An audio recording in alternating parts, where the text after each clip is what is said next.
during the night of Samhain, may the divine keep you safe.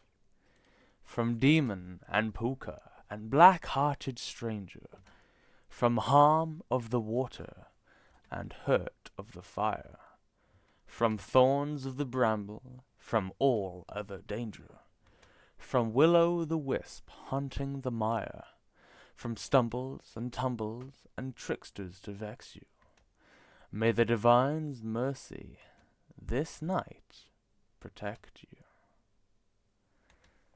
Welcome one, welcome all, ladies and gentlemen, for this is the first of hopefully many Pax Dei videos to come. This video is going to be a strange one, because even though I will be talking about our glorious Pax Dei, it won't be the focus. I will. I want to talk about what Pax Dei means to me, and I feel like to do that, I need to rewind the clock a little bit. A little bit over 2 years ago, I was studying game design, and during that time I produced many prototypes of different things and developed insights into the game industry. Not too long after Unreal Engine 5 was released, and once I had learned of its potential, I started to come up with ideas. I like being creative, so whenever an interesting idea pops into my mind, I tend to jot things down here and there. One idea that burned at the foremost of my brain was an MMO. I have long been obsessed with the MMO genre, ever since my days of watching Sword Art Online as a kid. Yes, I know, but before you grab your torches and pitchforks, let me remind you I was young, and all the flashy fight scenes and edgy shit hit home. I didn't know at the time, but it planted a seed that grew into my interest today. Later on, discovering Dungeons and Dragons, shows like Overlord, and games like Elder Scrolls only helped to compound my fascination in this area. I loved learning about all the class and race customization in Overlord, and what felt like an in-depth, complicated character creation. The show only scratched the surface off. I would later learn that there was only the surface. But it made me feel like there was more. Elder Scrolls did something I hadn't seen in an MMO yet. They let you level up race and customize your class. Goodbye were the days of WoW style where you would pick a class and have to learn every skill in a very specific order, even if you didn't give two shits. No, now I got to choose how I play. I got to choose what I learned, what I used, and what I refined. The idea of evolving skills into something similar but different blew my mind. I didn't just mean numbers either. I mean mechanics would significantly change, impacting the use of an ability. All this customization, I loved it. But I felt like there was more potential to push it further. So I got to work.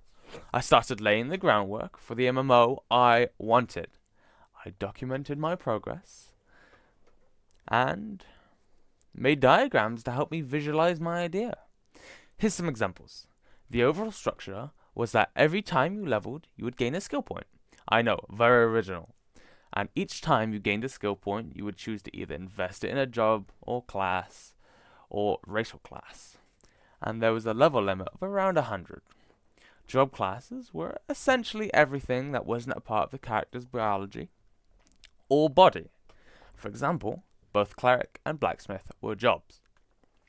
It didn't matter if the job was used for crafting, fighting, healing, or utility, or whatever else. They all counted as jobs.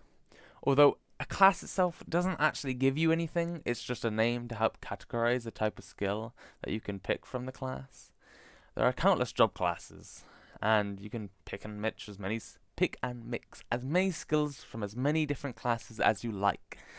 This isn't true with racial classes, however, which we will need to get to in a moment. But before I do that, I should explain that classes for both jobs, both job and race, are split into 3 flavors. There are basic classes that have little to no requirements to take, and can have a maximum of 15 points invested into. High classes often require other classes and or levels to pick, and can have a maximum of 10 points invested into. And finally, rare classes often require multiple high classes and or levels to pick, and can have a maximum of 5 points invested into. Because of this system, it means that you have to take multiple classes in order to fill out all 100 levels. Now, we'll finally get to racial classes. Racial classes are further categorized into 3 types: humanoid, demi-human, and heteromorph. Humanoid classes consisted of more human-like fantasy races like elves, humans, dwarves, and gnomes, etc. Then there would be demi-humans, which walk the line between human and inhuman. You have beastmen, orcs, goblins, giants, etc. And lastly, you have the final racial type, heteromorph. These are for the players that want to fully strip away their humanity and embrace a more alien playstyle. You have creatures such as insect folks, doppelgangers, slimes, undead, dragons, Medusa, demons, and angels. Each type of racial category coming with their own significant gameplay ramifications. For example, humanoid potential is limited by their biology. Humanoids don't have the strength of the beastmen or the fortitude of the undead. No, they are weak by nature and rely upon their class to make them strong. Whereas, on the other hand, you have heteromorphs. Their power is their biology. Demons don't need the aid of classes when they have innate abilities, such as wings, claws, tails, horns, and natural magics that enhance them. Because of this, heteromorphs will evolve as they level. At level 1, a player might be nothing but a pathetic, shambling skeleton or zombie. But at level 100, they could be an almighty overlord lich, or a emperor mummy. Demi-humans lie somewhere in the middle, however. They are biologically more capable than humanoids, but less so than heteromorphs.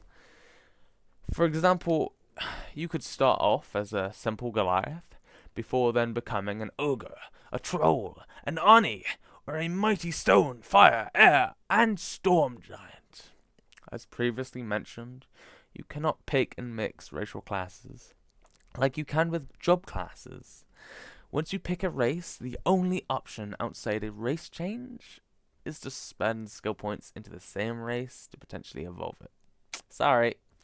That doesn't, however, exclude the possibility of racial trees. You can see some here with giants.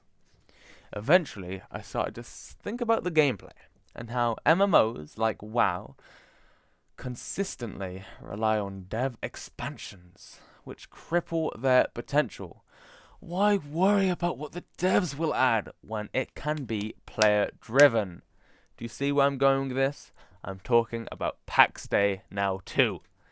I originally discovered Pax Dei in one of Asmund Bald's videos, and I was hooked. I immediately signed up for the alpha, and with what felt like, and still feels like, to be an impressive team of devs working on it, that share my values, all progress on my project ceased. I mean, why do it yourself when someone else is going to do it better? And jumping forwards a little bit is where I am today. I'm still hyped and excited for the upcoming alpha later this year. I believe we now know it's on the 14th of November, so maybe 3-4 days from when I post this video. Depends how lazy I'm feeling. But I also love their philosophy, with the use of an incredible UE5, their custom terrain generation, for making maps massive, but easier to make, and keeping the team small and tight-knit, while still having a wellspring of experience and skill. Sounds great. Not to mention the fact it's the game they want to make. They're passionate about it. They care about the outcome. It's not just some corporate shill cash grab. No, they love it. I can feel that in all the videos they're producing talking about the game. I felt like they were talking to me directly. I felt like I had been heard. There was someone else, no, a whole team of people thinking exactly what I was thinking. Sure, there won't be a bunch of crazy racial options, human only, but with a lack of classes, and instead relying on skill choices and playstyle to make up for the role, I was confident it would sum up to be a deep and complex game.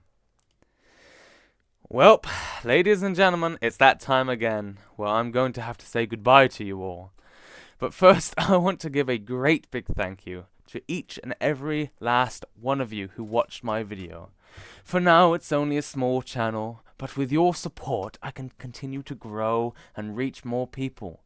If you enjoyed the video and want to see more, it would really help me out if you liked and subscribed. And without further ado, I'll see you all next time. See you. Bye bye.